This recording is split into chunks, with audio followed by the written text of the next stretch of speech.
keturunan daripada Sa'ban bin Sangha ini, saya ini dari garis ibunya. Tahir Birando punya anak dua, yaitu ibu saya dan Imam Haji Birando. Tapi Haji Birando meninggal, anaknya juga berapa tahun kemudian meninggal, tinggal cucunya.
Ya, alhamdulillah Sa'ban bin Sangha dan pengikutnya itu turun pertama kali di Fatu Besi yang sekarang ada Kelurahan Oiba.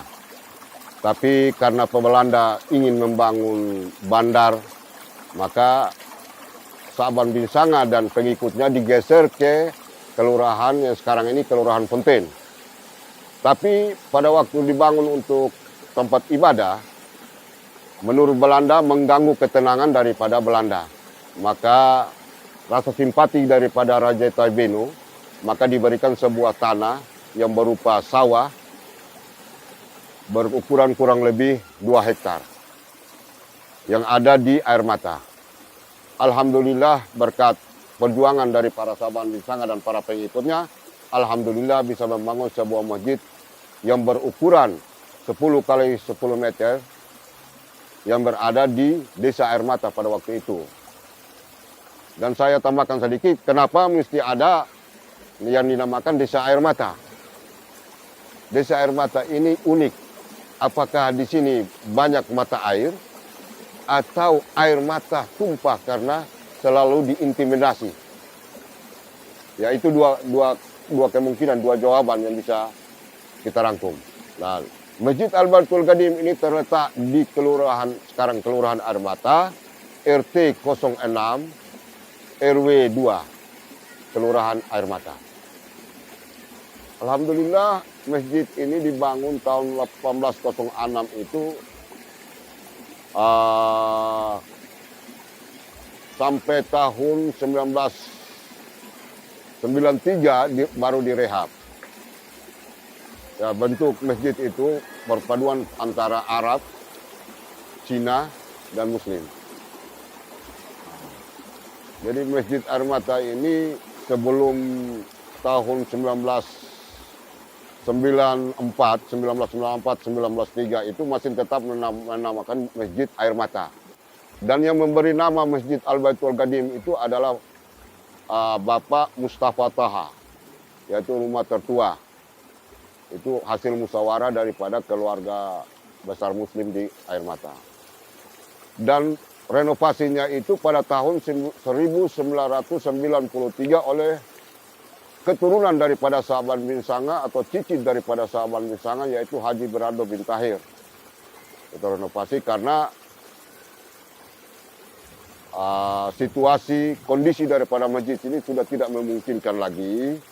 Dan umat Islam pada waktu sekarang ini sudah begitu pesat perkembangannya, maka inisiatif daripada Haji Birando bin Tahir dan para orang tua-tua, tokoh masyarakat dan lain sebagainya menginginkan agar masjid ini direhab sesuai dengan kondisi sekarang ini.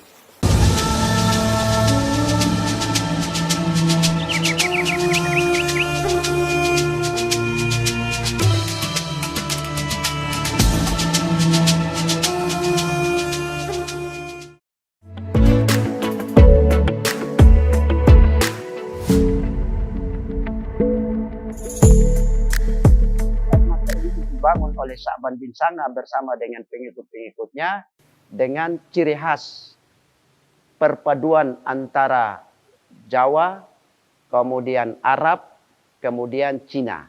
Nah ini ciri khas ini dari segi arsitekturnya melambangkan sebuah persatuan. Ketika itu Belanda ingin untuk mengganggu jalannya dakwah Sa'ban bin Sanga ini, tetapi dibuat semacam ada ring-ring, artinya ada semacam perlawanan-perlawanan yang dibuat strategi untuk supaya kekuatan-kekuatan Belanda itu menjadi lemah. Nah, sehingga di dalam kampung ini dibagi menjadi 3 ring. Ada di bawah itu namanya pagar sabu, dibuat menjadi pagar-pagar itu. Kemudian di tengahnya adalah pagar Taibenu, pagar Termanu, dan di atasnya itu adalah pagar Taibenu. Nah, kelompok-kelompok inilah yang menjadi kekuatan untuk melindungi jalannya dakwah oleh Sa'ban bin Sanga. Nah, akhirnya ketika itu lemah oleh Belanda, tidak bisa untuk melawan atau memindahkan sebuah masjid yang sudah dibangun oleh Sa'ban bin Sanga. Masjid ini dan mengurus masjid ini kepada 3 orang anak, yaitu Birando, Abdullah, dan Wafid. Birando dihibahkan sebagai imam, Abdullah sebagai khatib, dan Wafid sebagai muadzin. Jadi mulai dari pertama, imam yang pertama itu adalah Sa'ban bin Sanga. Imam yang kedua adalah Birando. Imam yang ketiga adalah Ali bin Birando. Kemudian imam yang keempat adalah Jamaluddin. Imam yang kelima adalah Abdul Ghani. Imam yang keenam adalah Tahir bin Birando. Dan imam yang ketujuh adalah Birando bin Tahir. Nah, sampai dengan hari ini Birando bin Tahir itu wafat itu di tahun 2007. Dan dalam kesempatan itu terjadi transisi imam sehingga kosong, maka ditengahnya waktu itu oleh imam sementara yaitu Bapak Abdurrahim Mustafa yang jabatan waktu itu bisa dikatakan sebagai wakil imam.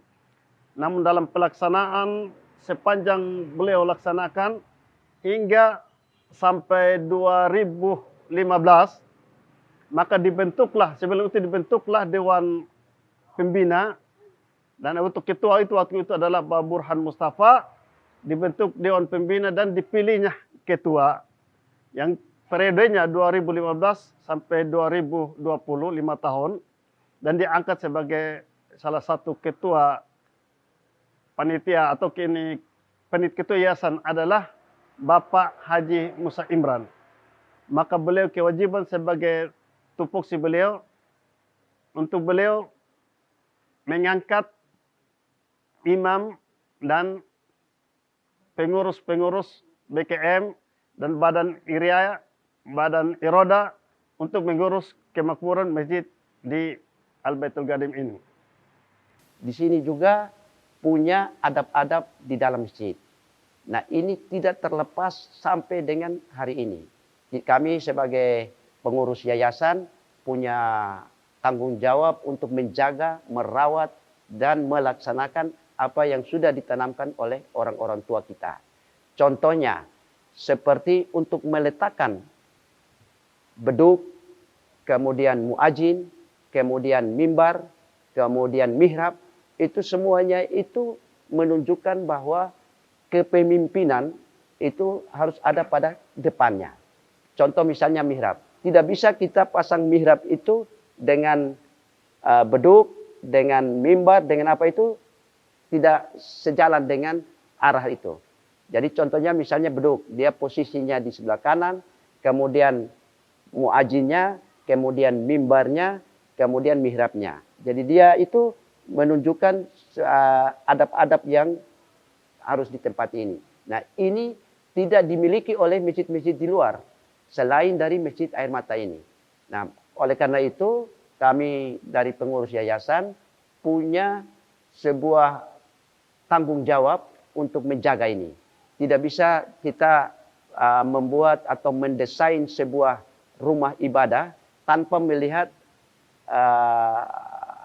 budaya, kemudian adab-adab yang sudah ditanamkan oleh pendahulu-pendahulu itu.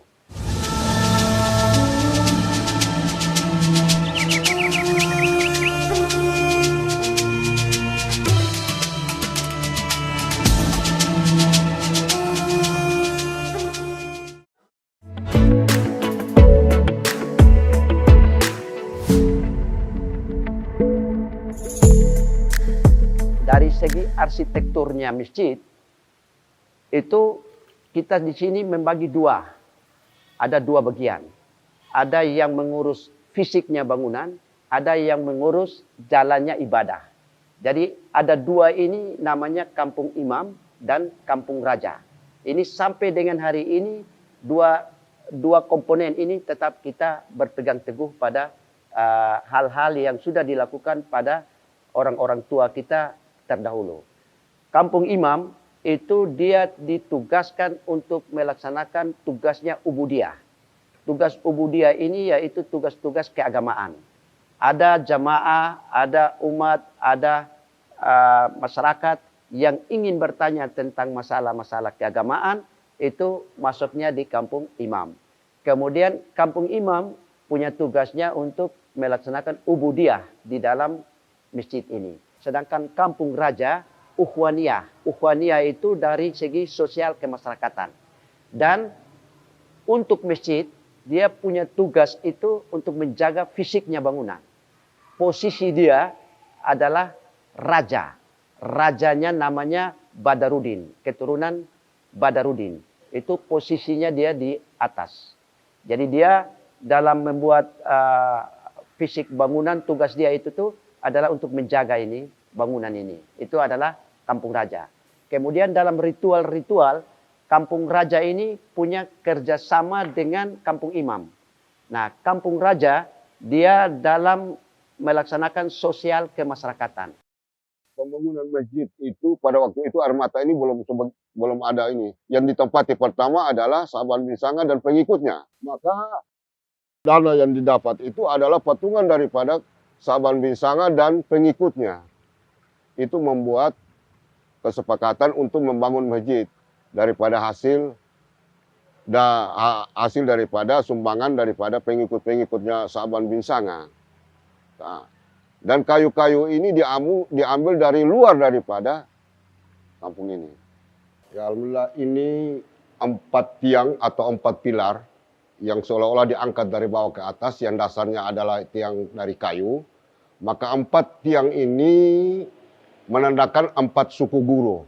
4 suku guru ini adalah Birando, Badarudin, Talib, dan Mustafa. Yang pertama kali mendiami di desa atau kelurahan Air Mata yang sekarang ini. Nah, ini adalah lambang daripada 4 suku guru yang ada di Air Mata. Tapi waktu dulu ini barang masih dari kayu. Masjid lama ini tiangnya dari kayu. Tapi sekarang sudah modern dan untuk menopang kekuatan dari atas, alhamdulillah dengan cor dan lain sebagainya. Tapi bentuk daripada 4 tiang ini alhamdulillah masih bertahan hingga hari ini. Jadi masjid yang dibawa itu memang dari awalnya itu mihrab. Mihrab itu dari awal sampai hari ini tidak pernah berubah. Hanya yang ada sekarang ini seolah-olah diangkat mihrabnya ke atas. Jadi dia punya titik pusat antara mihrab bawah dengan mihrab atas itu sama. Jadi mihrab bawah itu ada, yang sekarang kan kita lihat mihrab yang di atas agak sedikit besar. Jadi di tengah-tengahnya itu ada mihrab bawahnya itu. Masjid ini punya 2 lemari, lemari sudut. Yang besarnya kurang lebih berdiameter tingginya 3 sampai 3,5 meter, berdiameter 2,5 meter, 4 pintu. Itu ada lemari 2 sudut. Lemari 2 ditempatkan di sudut masjid, depan masjid.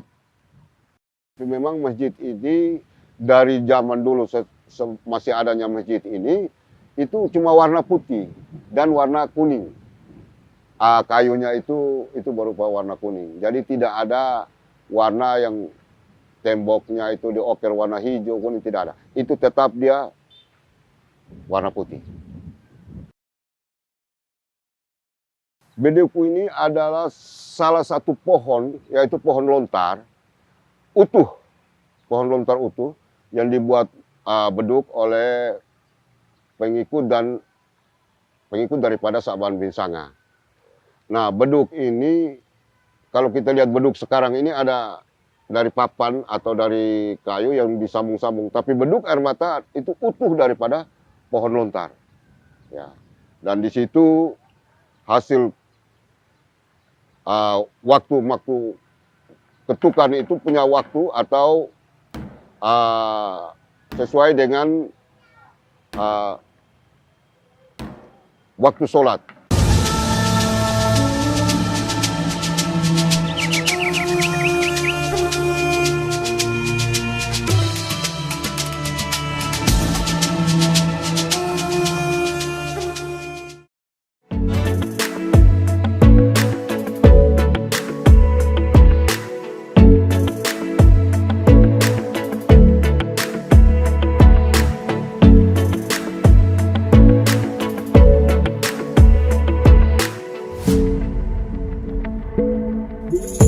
Armata ini ada dua suku, yaitu Arab dan Melayu. Ya, Arab ini yang sekarang yang ada orang bilang ada Al-Hati, ada As-Sigaf, ada Jawas. Tongkat untuk naik ke atas mimbar itu adalah kepunyaan daripada Bofet. Bofet itu ditugaskan sebagai muadzin atau Bilal.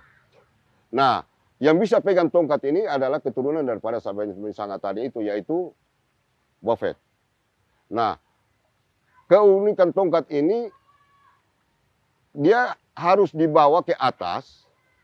Sesudah khatib dia naik itu dengan membawa tongkat. Jadi ada di masjid ini sekarang ini hanya ada 3 tangga. Ya, 3 tangga ini jadi orang tidak bisa naik seenaknya, melangkah terus melangkah. Dia harus satu dia berselawat kepada Rasulullah. Allahumma shalli wa sallim alaih. Dia berselawat lagi dan dia tidak bisa sembarang putar. Dia harus putar pelang. Baru menghadap kepada umat yang ada di dalam masjid. Kurumbatan orang biasa bilang keranda. Jadi kurumbatan ini biasanya kalau orang ada mau meninggal itu dia sudah kasih sinyal bahwa sebentar lagi orang akan meninggal. Dia bisa kasih sinyal pertanda bahwa besok atau sebentar malam pasti orang akan meninggal. Itu keunikan daripada kurumbatan. Dia lari, atau dia goyang. Pertanda bahwa itu sebentar lagi orang akan meninggal. Ada situ maka persatuan kesatuan di umat Islam di Armata ini saling melengkapi. Berarti yang tadinya ada dikotomi antara Arab, Melayu, sekarang sudah menjadi satu. BKM ada 3 bidang. Bidang pertama yaitu Imaro. Imaro adalah badan agama, yaitu para imam, muazin, khotib, dan para mudin. Mudin ada mudin laki-laki, ada mudin perempuan. Yang kita pegang ini adalah warisan dari Sa'ban bin Sangah yang ditugaskan, yang diwariskan kepada 3 putra itu. Itu sampai dengan sekarang mereka ini punya tempatnya. Kalau yang sekarang yang kita masukkan untuk kita tetapkan, itu imam yang diberikan tugas dan tanggung jawab untuk melaksanakan tugas itu. Tetapi yang punya tempatnya itu adalah keturunan itu. Jadi seandainya mereka ini seperti yang tadi itu cucu cecenya itu yang masih di luar, mereka datang ini tidak ada cerita lain lagi, tetapi mereka punya tempatnya sudah tersedia. Nah, tugas-tugas yang sudah kami berikan dari lembaga untuk mendistribusikan kepada tugas-tugas imam itu untuk melaksanakan, untuk memimpin jalannya ibadah, kemudian pelayanan terhadap umat, itu tugas-tugas dari imam. Tetapi tempatnya memang agak berbeda dengan masjid-masjid di luar. Pengurusnya itu diberikan tapi mereka punya tempatnya. Di sini berbeda. Tempat yang kami siapkan itu adalah tempat yang sudah diwariskan oleh para leluhur, para Sa'ban bin Sangah itu. Jadi dari Birando punya tempatnya adalah di mihrab. Dari Abdullah tempatnya adalah di mimbar. Walaupun dalam kondisi sekarang ini Dewan Masjid telah menetapkan Dewan Dakwah. Dewan Dakwah itu ada beberapa nama-nama yang kita rekomendasikan untuk bisa masuk di dalam Dewan Dakwah itu untuk jadwal khutbahnya. Tetapi orang-orang yang sudah masuk di dalam tempatnya keturunan itu tetap harus menjadi simbol. Mereka harus ada di dalamnya. Dulu masjid yang masih di bawah, itu kekuatan energinya itu sangat positif sekali.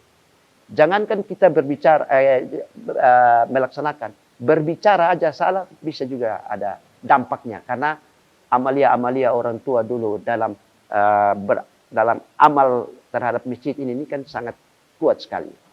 Nah, ini yang sampai dengan hari ini, dari keturunan-keturunan itu, tetap kita minta untuk bisa menjaga ini dan bisa merawat sampai pada anak cucu cece ini untuk dalam melestarikan nilai-nilai budaya itu.